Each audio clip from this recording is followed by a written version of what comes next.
Here's your wrestling news for September 30th, 2025. Your headlines for today include: is WWE already done with Rusev? Shocking reports surface. Dominik Mysterio heel tricks keep men's Intercontinental title in his hands on WWE Raw. Hidden detail you missed in Roman Reigns' Raw comeback. The Vision in Jeopardy. Seth Rollins ignoring the warning signs on Raw. Major heel turn on the horizon. Big shakeup coming. Surprise backstage cameo from big WWE name on Raw. 7-time world champion returns to Raw, and more. The Vision might be on the brink of collapse on WWE Raw, but World Heavyweight Champion Seth Rollins seemed determined to ignore the signs. Last Friday on SmackDown, undisputed WWE Champion Cody Rhodes began sowing seeds of doubt within the faction, questioning Paul Heyman's loyalty, particularly after Heyman introduced Brock Lesnar at WrestlePalooza. Rhodes even planted seeds of mistrust in Braun Breaker, making it clear that the Oracle might not be fully aligned with him either. On Raw, WWE aired a hype video building up the highly anticipated showdown between the two world champions. When Rhodes made his entrance, a planned pyro misfire created an awkward pause, yet the moment still carried weight as the American Nightmare stepped into the ring to confront his rival. Rollins soon followed, and Rhodes wasted no time in questioning his authority, claiming that Rollins didn't truly control the Vision. He brought up instances such as Breaker and Bronson Reed being sent to SmackDown by Heyman, which forced Rollins to assert, "Every decision runs through me." Rhodes continued to attack by asking Rollins if he had authorized Heyman to announce Brock Lesnar at WrestlePalooza, further testing the World Heavyweight Champion's authority. The exchange grew heated, with both champions trading personal and emotional barbs. Rollins dismissed his 3 prior losses to Rhodes as irrelevant, framing their crown jewel match as a battle that could define the next decade of professional wrestling. Backstage, Rollins met with the Vision, visibly concerned but determined. He assured Paul Heyman that he would defeat Rhodes at Crown Jewel, cutting him off before Heyman could respond. Yet cracks were evident. Bronson Reed and Braun Breaker showed little interest in Rollins' plan, heading out for their Tornado Tag Team match against the Usos. With tension mounting and division already forming, the Vision's cohesion is in serious doubt. Rhodes' words may have planted seeds of internal conflict, leaving fans to wonder whether Rollins can maintain control, or if the Vision is heading toward an inevitable implosion. Rhea Ripley stepped into the ring on Raw, seeking revenge after the brutal attack she and Io Sky suffered the week prior. Ripley demanded Asuka and Kairi Sane face her directly, but instead, it was Sky who joined her. Clearly still torn after last week's betrayal, Sky admitted that despite the beatdown, she still loves her friends. Moments later, the Kabuki Warriors appeared on the big screen. Asuka taunted Sky, taking credit for her success and dangling a way back into the fold, only if she apologized. Sky, conflicted and heartbroken, walked out on Ripley rather than confront her former allies. That hesitation gave Asuka and Kairi the opening they needed. Attacking Ripley from behind, the duo picked right up where they left off last week. Sky eventually tried to make the save, but was cut down by Asuka's poisonous green mist. Ripley fell to the mat after a crushing blow, and Kairi Sane sealed the assault with her signature insane elbow. The moment was as symbolic as it was violent. Ripley has long needed a storyline outside the women's title picture, and this feud provides fresh intrigue while giving the former Damage Control teammates a chance to shine. Later in the show, Raw GM Adam Pearce confirmed that Sky had demanded retribution. At Crown Jewel, Sky will join forces with Ripley to face Asuka and Kairi in a high-stakes tag team clash. The promo presentation for the vignette featuring Asuka and Kairi Sane was crafted brilliantly. Asuka came across as the dominant presence, while Kairi's subtle facial expressions told her story without words, an effective way to build intrigue.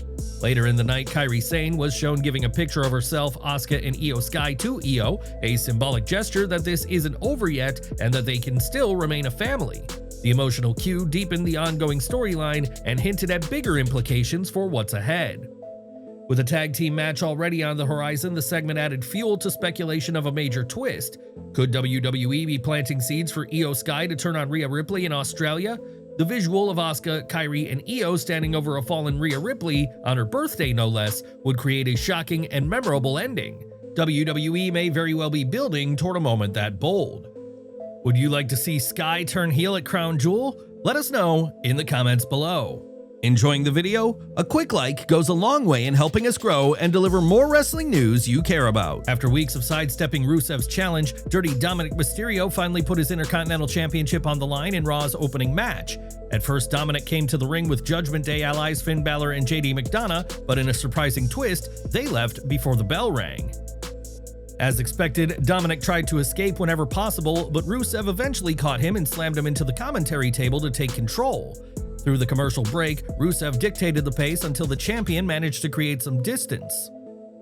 The crowd was firmly behind Dominik in this match, rallying for his every move as he fought from underneath, but Rusev nearly sealed the deal with a devastating Machka kick, only for Dominik to barely survive the 2 count. Desperate, Dominik reached deep into his bag of tricks. He threw the IC title into Rusev's hands and faked an injury in a nod to Eddie Guerrero. Referee Eddie Arango caught the act and moved the belt out of the ring, allowing Dominik to hit a low blow out of sight and roll up Rusev for the 3 count. The win drew a thunderous reaction, further proof that when WWE decides to flip the switch and turn Dominik babyface, they'll have a breakout star on their hands. For now, though, he remains the crafty heel who always finds a way to win, even without the Judgment Day's backing. That being said, the way Rusev was booked to lose did take away from the aura he's been building as a dominant powerhouse in the same mold as Braun Breaker, Bronson Reed, or Gunther. A finish that involved him being overwhelmed, whether by multiple chair shots or Dominik securing the win with direct help from the Judgment Day, would have felt far more believable and done less damage to Rusev's image as a physical monster. Dirt Sheet reports not too long ago claimed that Triple H had already given up on Rusev, and the way he's been booked lately is starting to make those rumors feel more believable. What do you think? Has WWE really lost faith in Rusev, or is this just another slow burn story in the making? When Finn Balor and JD McDonough escorted Dominik Mysterio to the ring, they carried the World Tag Team Championships across their shoulders, a not-so-subtle reminder that Raw still has its tag team title holders. The problem, though, is how those belts have been presented. For much of the last 2 years, they felt more like accessories than meaningful championships. Balor and McDonough haven't defended the titles since July 28th against the LWO, despite winning them back in late June. A big part of the issue comes down to Raw's shallow tag division. Outside of the New Day and the War Raiders, who were the last 2 teams to hold the titles before the Judgment Day, the depth just isn't there. That lack of variety makes the division feel stagnant. There's no reason WWE couldn't shift a team or 2 from SmackDown to Raw to freshen things up. Fraxium, DIY, or even the Street Profits would inject instant energy into the division and give the champions legitimate challengers. The never-ending rivalry between the Usos and the Vision reached another boiling point in the main event of Raw as Jimmy and Jay squared off with Braun Breaker and Bronson Reed in a chaotic tornado tag team match. The Usos wasted no time setting the tone, attacking their opponents on the floor. However, the momentum was shifted when Breaker speared Jimmy through the announce table, a brutal spot that carried the match into the commercial break. From there, the heels took control using their size and numbers to wear down Jey Uso. Jimmy eventually fought his way back into the action, but the Vision regained their dominance and looked poised to close out the win. That's when Roman Reigns' music hit and the Tribal Chief stormed the ring to a thunderous reaction. Wielding a steel chair, Reigns tore into Breaker and Reed, clearing the way for the Usos to deliver their signature double splash on Breaker for the victory. After the match, the Bloodline stood tall with Reigns addressing Jey directly, telling him that the show is his to run and rule. Notably, Jimmy lingered in the background, hesitant and unsure of where he fits in the new hierarchy. Over the last few weeks, Jey's demeanor has grown increasingly authoritative, drawing comparisons to Reigns himself. Even Big Jim has pointed out that he's acting like a tribal chief without needing the Ulafala around his neck to command respect. Reigns' decision to only acknowledge Jey while ignoring Jimmy could be the clearest sign yet that he's grooming his younger cousin as the heir to their throne. Do you think Roman Reigns is officially passing the torch to Jey Uso as the next tribal chief, or is this just another layer of manipulation to keep the bloodline under his control? Share your thoughts in the comments. Raw featured LA Knight marching into Adam Pearce's office with a clear demand. He wanted a shot at Seth Rollins and the World Heavyweight Championship. Before Pearce could respond, the New Day interrupted, leading to a heated exchange that played out right in front of the Raw general manager. Looking to settle things, Pearce made it official. Knight would face Kofi Kingston later that night. When the bell rang, Kingston reminded everyone why he's a former WWE champion, using his speed and agility to keep Knight on the defensive in the early going. At ringside, Xavier Woods made his presence felt, interfering with cheap shots to tip the balance in his partner's favor, but Knight proved resilient. After surviving Kingston's flurry, he managed to sidestep a well-timed Trouble in Paradise and connected with a sudden blunt force trauma, securing the pinfall victory. This marked Knight's first singles win since July, when he defeated Seth Rollins at Saturday night's main event. After months of frustrating setbacks that had fans questioning his place on the roster, the megastar finally broke the streak of tough losses with a much-needed triumph. Who do you think LA Knight should feud with next? Are you expecting him to go straight after Seth Rollins, or would you rather see him mix it up with another top name first? Backstage, Bayley approached Lyra Valkyria while sporting one of her t-shirts, asking if she would be in her corner.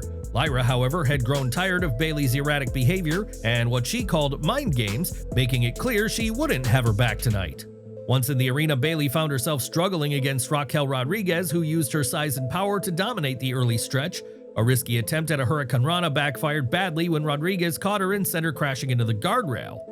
After the break, Bayley tried to turn the tide. Channeling her inner Hardy Boys, she connected with a twist of fate on the floor before hitting a swanton bomb reminiscent of Jeff Hardy, nearly scoring the win. Still, the clash between her dueling personalities left her fighting an uphill battle. The finish came when Roxanne Perez interfered, raking Bayley's eyes to break up a submission. Rodriguez capitalized with the Tejana bomb, sealing the victory. Things only got worse after the bell as Perez attacked Bayley, forcing Lyra Valkyria to reluctantly step in and make the save. The inaugural Intercontinental Women's Champion couldn't stop the heels until Bayley finally fired up, clearing the ring herself. In a strange twist, Bayley credited Lyra for driving off her attackers, telling her, "You saw them off, you did it, you got to them, Lyra."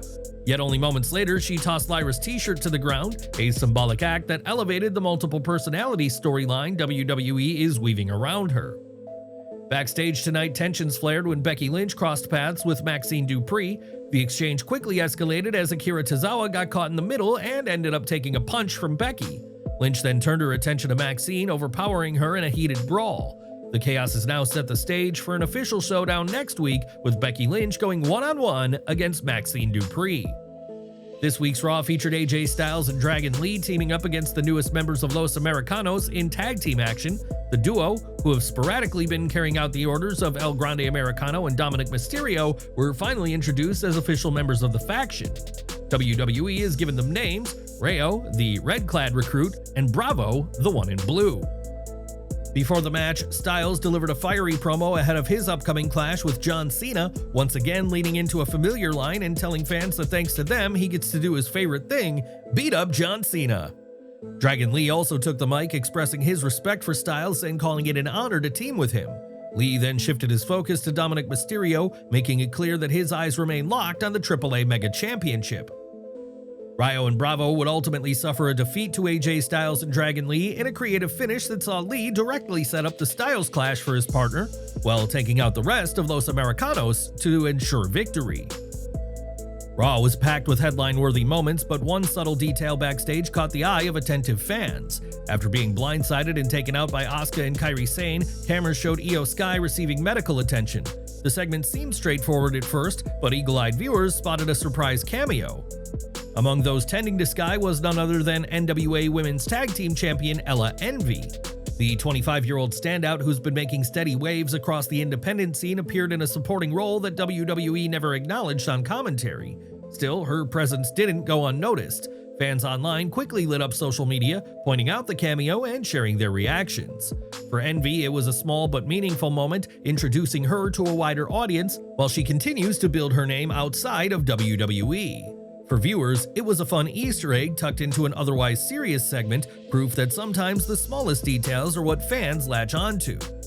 Did you catch Ella Envy helping out Io Sky backstage? And do you think this was just a one-off cameo, or is WWE testing the waters with her? Let us know your thoughts in the comments below. We're ending with yet another Raw backstage segment where Stephanie Vaquer and Tiffany Stratton were featured hyping up their upcoming champion versus champion clash at Crown Jewel. The face-to-face exchange added anticipation for the high-stakes matchup, though the build could have felt even bigger had the two shared an in-ring segment instead of keeping it backstage.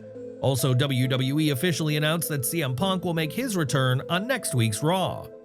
That's it, guys. That was Raw this week. Which segment or feud do you think was booked the best this week? Sound off in the comments below, and let's hear your take.